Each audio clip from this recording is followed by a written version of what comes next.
मोहन सिंह बिष्ट जो है करावल नगर सीट से लगातार जीतते आए हैं। सिर्फ एक 2015 का वो साल था जब यही कपिल मिश्रा थे जिन्होंने आम आदमी पार्टी की झाड़ू इस करावल नगर सीट पर चलाई थी और इस बार बीजेपी ने इन्हीं कपिल मिश्रा को बीजेपी के उम्मीदवार बनाकर करावल नगर में उतारा और जो नाराजगी मोहन सिंह बिष्ट की थी उसको भी दूर कर दिया। मुस्तफाबाद से उन्हें भी चुनाव में उतार दिया। लेकिन इसका एक दूसरा प्रतीकात्मक महत्व भी है, वो ये है कि भाजपा का जो सिद्धांत है कि जो सिर्फ मोदी जी के नाम पे लड़ती है, स्थानीय नेतृत्व को खत्म कर देना है।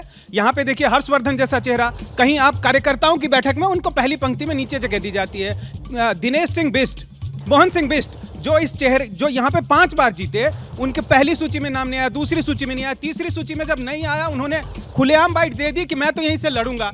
पॉइंट ये है मैं आपको बता रही हूँ, ठीक है, मतलब है कि ठीक है, जो उनका जवाब आर्गुमेंट वेल टेकन, लेकिन पॉइंट ये है कि भारतीय जनता पार्टी का जो तरीका है इलेक्शन लड़ने का, वो एकमात्र उनका एक पॉइंट एजेंडा होता है विनेबिलिटी है तो आप आगे हैं, विनेबिलिटी नहीं है तो आप कितने बड़े भी नेता हो आपको पीछे रखा जाएगा। एक चीज हम बात नहीं कर रहे हैं, एंटी इनकम्बेंसी। अब इतने साल से हैं तो कुछ तो मौका लोग कहेंगे कि किसको देना। एंटी इनकम्बेंसी का पहाड़, वो भी एक बड़ा भार जो आम आदमी पार्टी पर था, लेकिन बावजूद इसके आम आदमी पार्टी तो बड़ी जीत का दावा कर रही थी ना। और फिलहाल उस दावे की हवा निकलती हुई नजर आ रही है। बीजेपी प्लस 45 पर है, आम आदमी पार्टी 23 पर है। और देखिए किस तरीके से करावल नगर कपिल मिश्रा आगे चल रहे हैं। श्रीनगर से बीजेपी के तिलकराम गुप्ता, उन्होंने बढ़त बना ली है। प्रीति तोमर जो है वो पीछे हो गई है। बवाना से बीजेपी के रविंद्र इंद्रराज जो है वो आगे चल रहे हैं। जय भगवान आम आदमी पार्टी के पिछड़ रहे हैं। किराड़ी से बीजेपी के बजरंग शुक्ला, उन्होंने बढ़त बना ली है। अनिल झा पिछड़ रहे हैं। आंकड़ा बदल गया, आम आदमी पार्टी 24 पर है, बीजेपी प्लस 44 पर पहुंच चुका है। तस्वीर पल पल बदल रही है। आकाशवाणी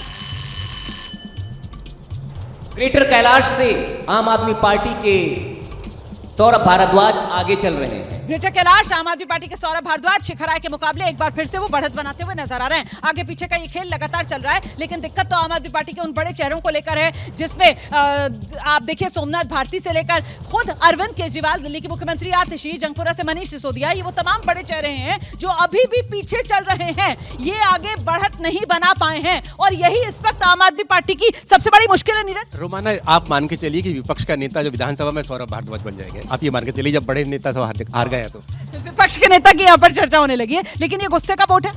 हाँ, डेफिनेटली ये गुस्से का वोट है। बिल्कुल। पहले फैशन था, आप याद करिए पिछले चुनाव में कि we are voting for Arvind Kejriwal for Aam Aadmi party. इस बार मुझे ऐसा कुछ नहीं। ये गुस्से का वोट दिया है? नहीं, ये गुस्से के साथ साथ एक क्रेडिबिलिटी का भी वोट है। भरोसे का भी आप कह रहे हैं वोट है ये आक्रोश का वोट है या भरोसे का वोट?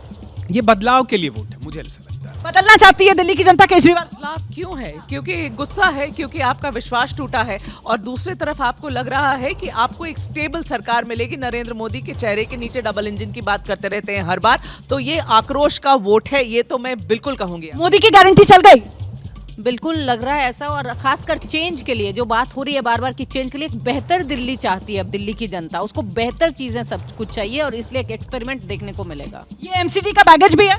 बिल्कुल। मैं आपको रोकूंगी जरा। इस वक्त की बड़ी खबर चुनाव आयोग के मुताबिक, देखिए चुनाव आयोग के मुताबिक अब तक बीजेपी को 50% से ज्यादा वोट, जितने वोटों की गिनती हुई है उसमें अभी तक बीजेपी को 50% से ज्यादा वोट शेयर जाता हुआ